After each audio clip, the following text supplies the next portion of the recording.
What you are about to hear is a story about something that was supposed to be untouchable, the one thing connected to Harry's name that nobody questioned, the one project that survived every controversy, and every headline, and every palace statement, and every legal battle with its reputation completely intact. The one thing Harry built that the world genuinely respected, and tonight, in July 2026, that thing is in serious trouble. Hello friends, my name is James, and you are watching Royal Daily Report, your #1 source for the most exclusive and most shocking royal stories on the internet. If you are new here, hit that subscribe button right now, because tonight we are telling the story that every royal watcher needs to hear, and that most channels are too uncomfortable to tell fully and honestly. The story of Invictus, and what is happening to it right now, and what it means for Harry. And if you have been with us from the beginning, you already know. We never hold back. We never pull back. Let us get into it. And before we go one single word further, if you are not subscribed to Royal Daily Report, you are missing the most important royal analysis anywhere on the internet in July 2026. Hit that subscribe button right now. Turn on those notifications, because this story is the biggest thing we have covered this year, and the follow-up is coming faster than anything we have ever tracked. Subscribe now. Let us get into it. Invictus launched in 2014, and for a decade, it was the one thing about Harry that nobody argued with. Not his supporters, not his critics, not the palace, not the press, not the people who have spent years dissecting every decision he has made since leaving royal life. The games were genuinely and universally respected, built from a real place. From Harry visiting wounded service members, recovering from serious injuries, and being genuinely and visibly moved by what he saw, and deciding to build something from that experience that would last, that would matter, that would give those veterans a stage and a spotlight and a moment of recognition that their service had earned and that the world had not adequately provided. It was real. The emotional core was real. The mission was real. The athletes competing were real, and for a decade, the world could see all of that clearly. Whatever anyone thought about Harry personally, whatever the debates about the memoir and the Oprah interview and the security dispute and the palace relationship, Invictus sat outside all of that, above all of that. The one part of Harry's post-royal life that was simply and undeniably good. And now, inside the Invictus organization, in meetings that will almost certainly never be fully reported in public, people are having a conversation that would have been genuinely unthinkable when those first games happened in London a decade ago. They are asking who should actually be the face of Invictus, if not Harry. Names have been floated.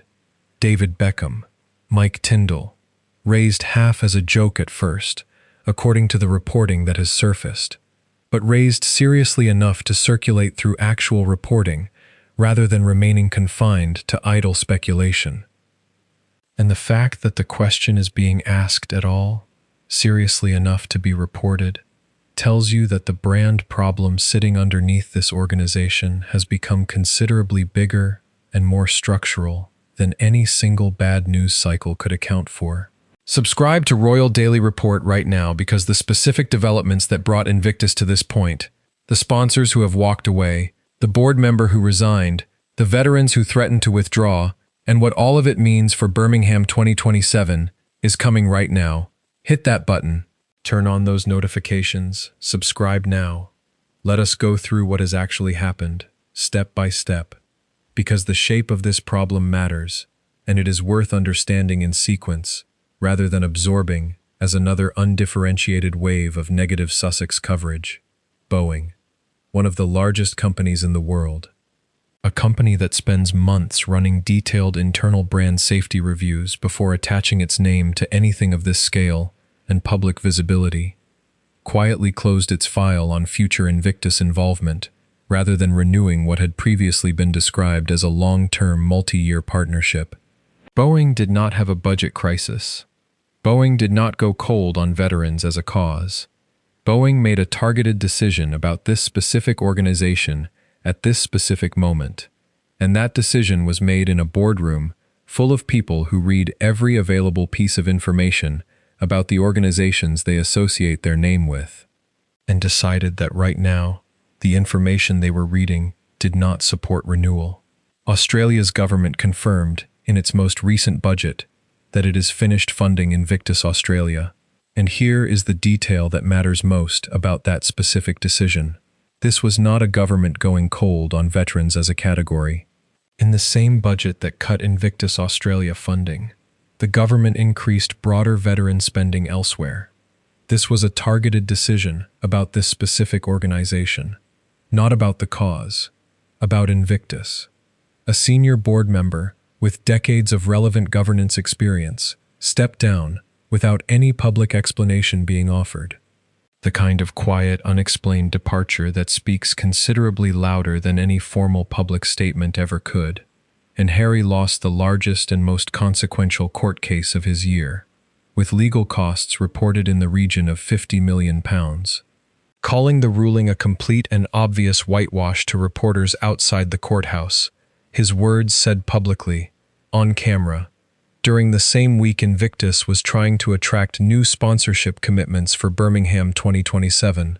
Subscribe to Royal Daily Report right now, because none of these developments taken alone proves anything definitive.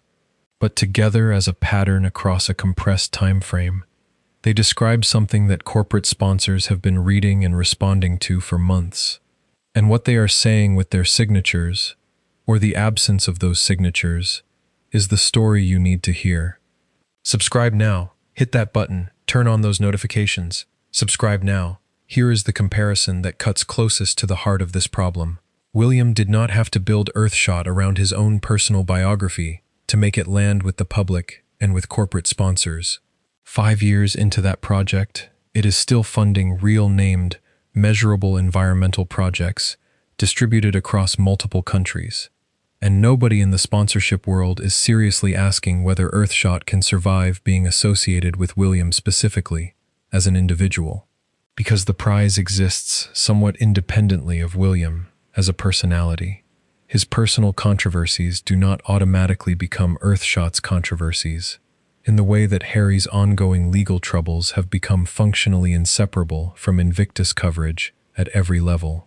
That is the structural difference between these two charitable ventures, and it explains considerably more about the current Invictus funding crisis than any single sponsor's individual decision does in isolation.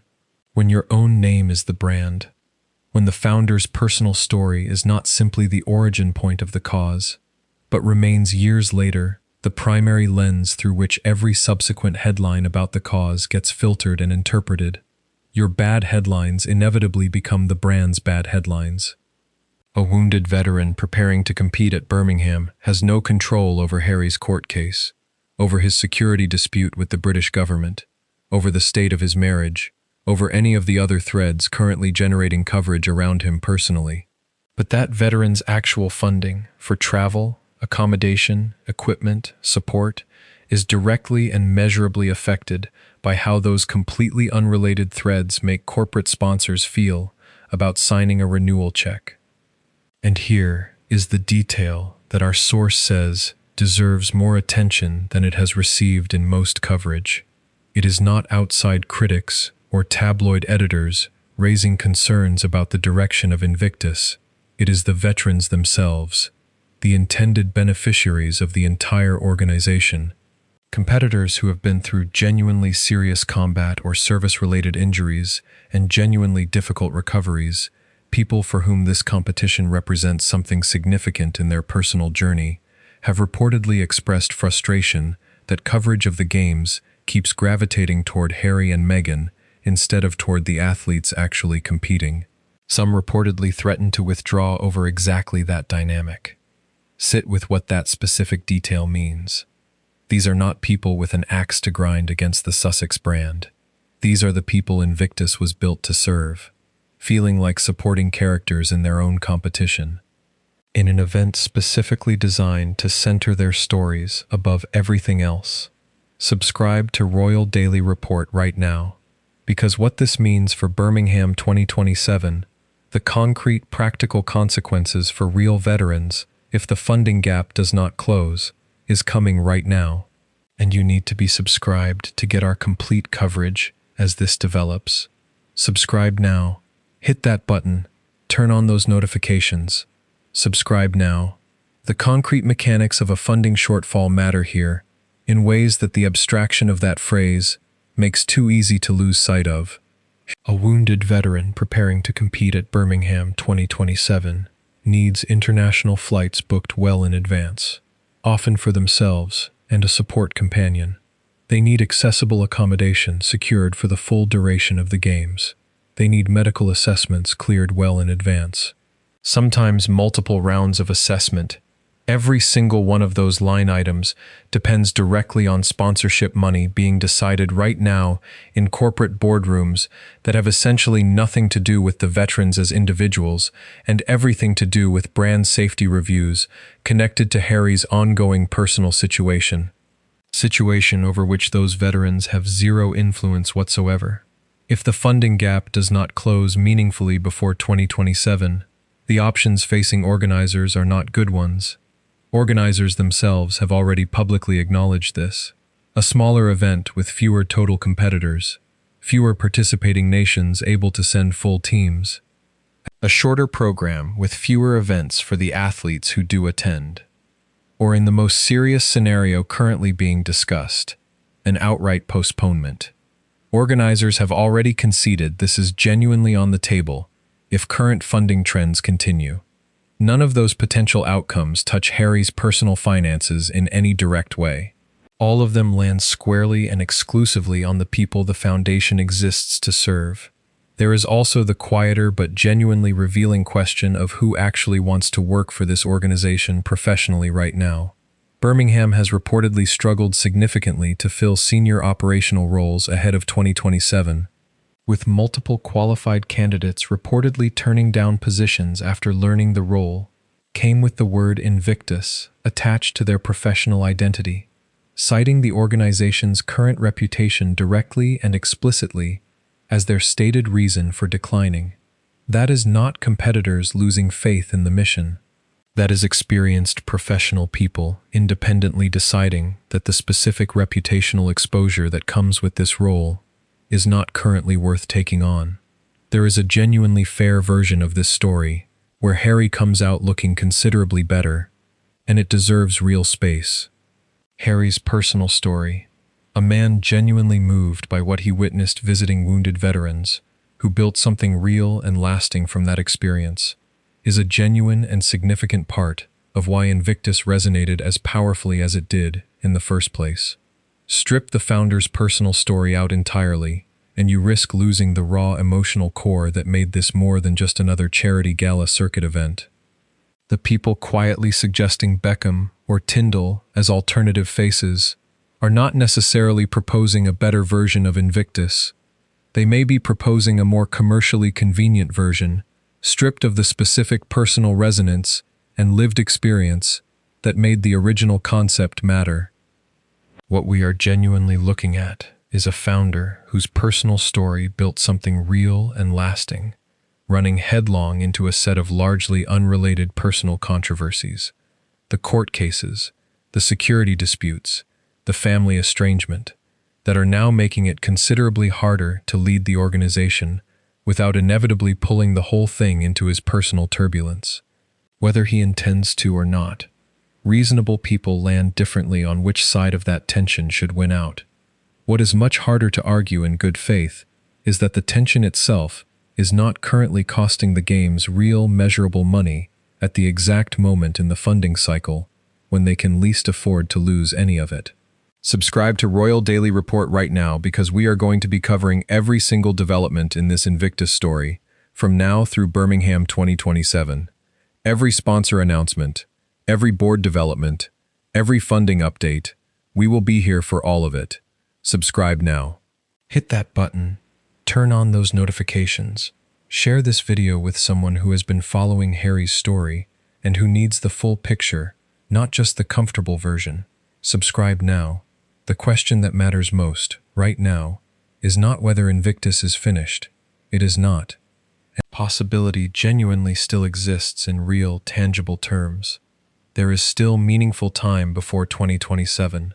There is still a real chance that new sponsors step in. There is still a genuine chance that the next few public appearances, handled carefully, shift the surrounding narrative. But possibility is not the same thing as momentum. And right now, the only currency that keeps an event of this operational complexity running, corporate sponsorship money, committed years in advance, is moving in one clear and consistent direction. And that direction is unmistakably away from Birmingham rather than toward it. Invictus began with one of the most genuinely noble missions attached to any project connected to any royal in a generation. Real wounded veterans, real sport, real recovery, real human stories that the world needed to hear. That mission has not changed. The athletes competing in Birmingham 2027, if the games go ahead, will be just as remarkable and just as deserving of the spotlight as any athlete who has competed in any previous games. The question being asked in boardrooms and in meetings inside the organization right now is whether the machinery around that mission, the funding, the sponsorship, the professional staff, the institutional credibility, can hold together long enough and strongly enough to give those athletes the stage they deserve. The stage that Harry built for them a decade ago, out of something real, out of something genuine, out of a visit to a hospital, and a feeling that became a foundation, and a foundation that became something the world genuinely respected. And whether that something survives the weight of everything that has accumulated around its founder's name in the years since is the most important question in Harry's public life right now. And nobody, not Harry, not the board, not the sponsors considering their options, knows the answer yet. That is all for tonight, friends. I am James, and this has been Royal Daily Report. If this story hit different for you tonight, hit that like button right now. Subscribe if you have not already, and turn on those notifications, because we are covering every single development in the Invictus story as it happens. Share this tonight with someone who cares about what happens to wounded veterans, and who deserves to know the full picture of what is at stake. I will see you in the next one. Until then, stay informed, stay curious, and stay royal. Goodbye, friends.